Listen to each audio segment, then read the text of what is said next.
morning po. What position are you applying for? I am applying for the sales lead position in your store. Can you tell me something about yourself? My name is Charlotte Argudis. I am hardworking, responsible, and friendly.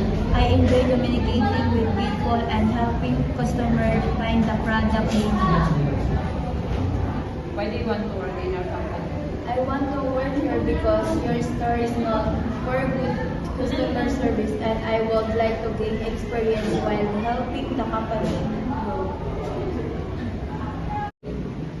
Do you have any questions for us? Yes, ma'am. What are the main responsibilities of the sales lady in your store? Thank you for coming today. We will contact you after reviewing your application. Thank you very much for the opportunity.